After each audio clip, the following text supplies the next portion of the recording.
The first grave was small, the second, smaller still. By the time the third mound of earth had settled, the brothers' names were no longer just whispered. They were a warning. In a forgotten valley where the roads end in silence, two men lived by rules older than the law. Blood was their bond, and blood was their curse. Outsiders who wandered too close spoke of a wrongness they couldn't name, the kind that makes your skin tighten before your mind catches up. Inside their crumbling home, life moved in a rhythm that defied reason. One brother clung to the belief that their bloodline could be saved. The other, well, he had stopped believing in anything at all. But when the last breath left the youngest boy they had tried to raise, something inside the elder snapped. What he did next would turn their family name into a shadow that still lingers over the land today. And that's where our story begins. If you're drawn to the kind of stories that make you lean in and forget to blink, you're in the right place. Hit like, tap subscribe, and share this with someone who loves a good mystery wrapped in truth. Trust me, you'll want to stay until the very last frame. The valley lay under a sky the color of old steel, its silence broken only by the wind dragging through brittle grass. Men here spoke little, their eyes carrying stories they'd never voice aloud. At the far edge, where the dirt road dissolved into stone, stood a house that seemed older than the hills. Its walls leaned inward, as if trying to keep secrets from spilling into the open. Two brothers lived there, bound by blood and something darker. The elder, broad-shouldered and slow to speak, carried himself like a man who'd seen too much and trusted too little. The younger was leaner, restless, his gaze always drifting toward the ridges beyond the valley. He had the look of someone who believed escape was possible, even if he didn't yet know how. Their father had been a figure of iron and shadow, a man whose word was law and whose silence was punishment. His absence left a hollow that neither brother could fill. The valley's other men kept their distance, offering nods instead of conversation. They knew the family's history, though no one dared speak it outright. Some truths were considered dangerous, even to name. Inside the house, the air was thick with the scent of wood smoke and dust. Every creak of the floorboards seemed to echo longer than it should, as if the house itself was listening. The brothers' days followed a rhythm older than memory, tending to the land, repairing what broke, and avoiding the gaze of strangers. Nights were for silence, each man alone with his thoughts. It was during one of those nights that the elder began speaking of legacy. His voice was low, almost hesitant, as though the word itself might shatter if spoken too loudly. He spoke of keeping the bloodline strong, of honoring their father's will. The younger listened, unsure whether this was loyalty or madness, but unwilling to challenge the only family he had left. The valley had seen generations of men live and die without leaving its borders. Outsiders rarely came, and when they did, they didn't stay. The land had a way of keeping its own.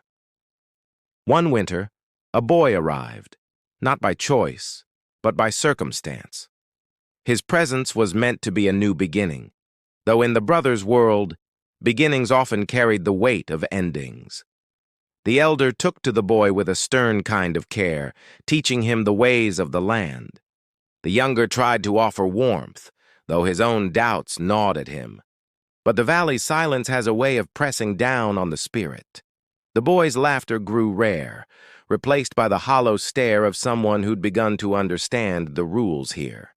When the boy fell ill, there was no doctor to call, only an old medic in the next hamlet. He came quietly, worked quickly, and left without meeting anyone's eyes. The illness lingered, and the house grew quieter still. The elder sat by the boy's side each night, his large hands folded, his eyes fixed on the rise and fall of shallow breaths. The younger wandered the valley's edge, staring at the ridges as if they might offer answers. But the wind carried nothing back except the cold bite of inevitability. By the time spring came, the boy's bed was empty. The elder stood in the yard, shovel in hand, the earth dark and heavy. The younger watched from the porch, knowing this was only the beginning. The brothers' story began long before the valley learned their names. Raised in a house where the walls seemed to lean inward, they grew under the shadow of a father whose silence carried more weight than his words. He was a man of rigid principles, a figure carved from the same stone as the mountains around them. His lessons were not spoken, but demonstrated, in the way he worked, fought, and endured. The elder brother absorbed these lessons like scripture, his loyalty to their father's vision unshakable. The younger, though respectful, carried a quiet rebellion in his eyes, a hunger for something beyond the valley's borders. Their days were marked by labor, mending fences, tending livestock, and walking the same worn paths their father had walked. Each task was a ritual, a reminder that their lives belonged to the land. At night, the elder would sit by the fire, sharpening tools in silence. The younger would stare into the flames, imagining roads that led somewhere other than back to the same cold hills. When their father died, the house felt emptier, though his presence lingered in every creak of the floorboards. The elder stepped into his role without hesitation, while the younger hesitated to step anywhere at all. The valley's men watched from a distance, their nods carrying both respect and caution. They knew the family's history, a history of keeping bloodlines unbroken, no matter the cost. The elder began speaking of legacy more often, his voice low but firm. He believed their father's will was clear. The family name must endure, even if it meant bending nature to their will. The younger listened, torn between loyalty and unease. He had seen what isolation could do to a man's mind, and he feared the same fate for them both. When the first boy came into their care, the elder treated him as an heir, teaching him the rhythms of the land. The younger tried to offer warmth, though his doubts deepened with each passing season. The boy's health faltered in the cold months, and the elder's determination hardened. He refused to seek help beyond the valley, convinced that outsiders would not understand their ways. The younger argued quietly, suggesting they take the boy to the next town. But the elder's stare ended the conversation before it began, his jaw set like the ridges that surrounded them. When the boy died, the elder buried him at dawn, the frost still clinging to the earth. The younger stood back, his breath clouding in the air, feeling the weight of something irreversible. The loss did not break the elder, it sharpened him. He spoke of trying again, of fulfilling their duty, as though grief could be erased by persistence. The younger began to withdraw, spending more time at the valley's edge. He watched the horizon, wondering if leaving would be an act of betrayal or the only way to survive. The second boy came, and with him, a brief flicker of hope. But the valley's silence pressed down again, and the same patterns began to repeat.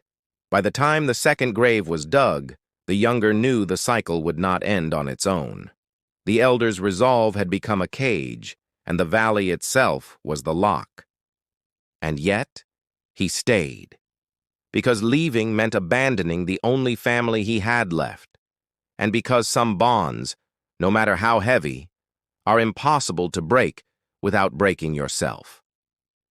The first loss came quietly, though its echo would never fade. The boy had been with them only a short while, yet his presence had begun to stitch something fragile between the brothers.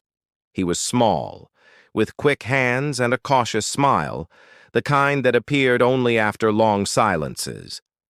The elder saw him as a chance to restore what their father had demanded. The younger treated him like a companion, someone to share the long walks to the ridge or the quiet moments by the stream.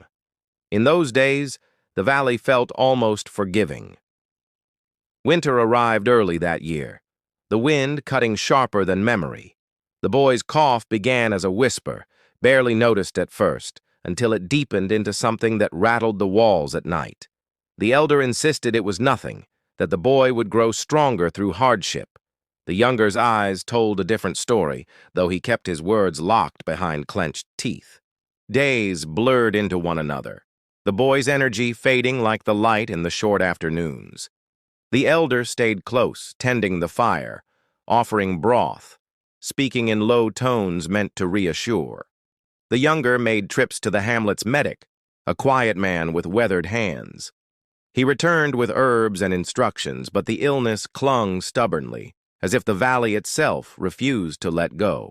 Snow fell in heavy sheets, sealing them inside. The boy's breathing grew shallow, each inhale a struggle, each exhale a surrender.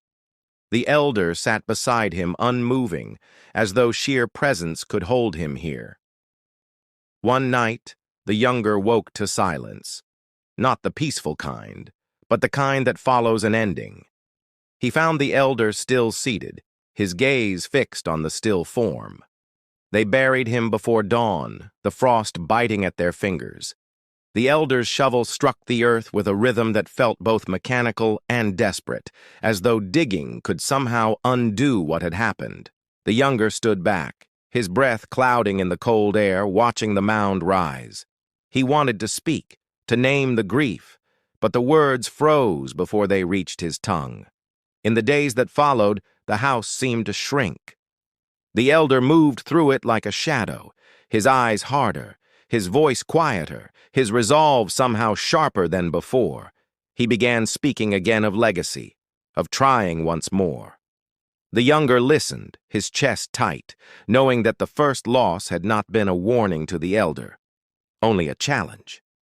The valley's men offered no condolences, only nods that carried the weight of understanding. Loss was not rare here, but the brothers' determination to defy it was something else entirely. The younger found himself walking to the ridge more often, staring at the horizon until the cold drove him back.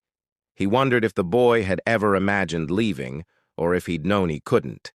The elder began repairing the small room where the boy had slept, his hands steady, his expression unreadable. To him, this was preparation, not mourning, the next chapter already taking shape. The younger watched, torn between admiration and dread. He knew the elder's will was unbreakable, but he also knew the valley had a way of breaking everything else. And so the first loss became a quiet scar, buried beneath frost and silence, yet pulsing beneath every step they took, a reminder that the valley never gave without taking more. The second grave was dug in ground, still soft from spring rains, the air heavy with the scent of wet earth. It was a smaller mound than the first, but it carried twice the weight. The boy had arrived in early autumn, his eyes wide with the kind of trust that only comes from not yet knowing the world's sharp edges. The elder saw him as a second chance. The younger tried to believe it too, though the memory of the first loss lingered like a shadow in every corner of the house. He feared the valley's silence would claim him as well. For a time, hope seemed possible. The boy was quick to learn, his laughter echoing across the yard as he followed the brothers through their daily work. Even the elder's stern face softened at times. But winter crept in early again, bringing with it a damp chill that settled into the boy's bones. His energy waned, his steps slowed, and the sound of his cough returned to the house. The elder insisted they could manage it themselves, that the medic's herbs and rest would be enough. The younger's jaw tightened, but he said nothing, unwilling to ignite the same argument as before. Days passed in a blur of tending fires, boiling water, and watching the boy's strength fade. The elder rarely left his side, his large hands steadying the boy's trembling frame. The younger paced the valley's edge, torn between staying and walking to the next town for help. But the ridges seemed higher than ever, the path out heavier with each step imagined. One night, the boy's breathing grew ragged, each inhale a battle. The elder sat unmoving, his eyes fixed on the boy's face, as though sheer will could anchor him to this world. By morning, the fight was over. The elder rose without a word, fetched the shovel, and began to dig. The younger followed, his boots sinking into the damp earth, his chest hollow. The burial was swift, the elder's movements mechanical. The younger stood back, his hands buried in his coat pockets, the cold seeping into his bones. The silence between them was heavier than the soil. In the days that followed, the elder spoke less, but when he did, it was of trying again. His voice carried no doubt, only the same unyielding conviction that had survived the first loss. The younger felt the walls closing in. The house, the valley, the very air seemed to press against him, urging him to leave before another grave was dug. Yet he stayed, bound by blood and something harder to name. Loyalty, perhaps, or fear of what it would mean to walk away from the only family he had left. The valley's men noticed the second grave, but said nothing. Their glances lingered longer now, carrying questions they would never voice. In this place, silence was both shield and weapon. The elder began repairing the boy's room again, his hands steady, his eyes fixed on the work. To him, this was not the end, only another step toward fulfilling his duty. The younger watched, knowing the cycle would continue. The valley had claimed 2 already, and he feared it would not stop until it had taken everything. And so the second grave joined the first, 2 mounds side by side, silent markers of a legacy the elder refused to abandon, and a warning the younger could no longer ignore. The third attempt began not with hope, but with defiance. The elder refused to see the past as failure. To him, the graves were not endings. They were proof that the legacy demanded persistence. The boy arrived in late summer, carried into the valley by a man from a neighboring hamlet. His frame was small, his features marked by the unmistakable signs of a bloodline stretched too thin. The younger felt his stomach tighten at the sight. He knew the valley's silence could crush even the strongest spirit, and this boy already seemed fragile, as though the wind might carry him away. The elder, however, saw only duty. He welcomed the boy into the house with a firm hand on his shoulder, speaking of work, of tradition, of the name he would one day carry forward. The boy's first days were filled with tasks, hauling water, stacking wood, learning the paths between the fields and the stream. The elder's voice was steady, his instructions precise, his expectations unyielding. The younger tried to soften the edges, offering quiet moments by the fire, telling stories of the ridges beyond the valley. But the boy's eyes rarely lit up. They seemed fixed on something far away. As autumn deepened, the boy's health began to falter. His steps slowed, his breath grew shallow, and the elder's jaw tightened with the same stubbornness that had carried him through the first 2 losses. The medic from the hamlet came once, his weathered hands moving with practiced care. He left behind herbs and instructions, but his eyes lingered on the boy in a way that spoke of unspoken truths. The elder followed every instruction, yet the boy's condition worsened. Nights were filled with the sound of labored breathing, the fire burning low as the elder sat watch, his shadow stretching across the walls. The younger found himself pacing outside, the cold air biting at his skin.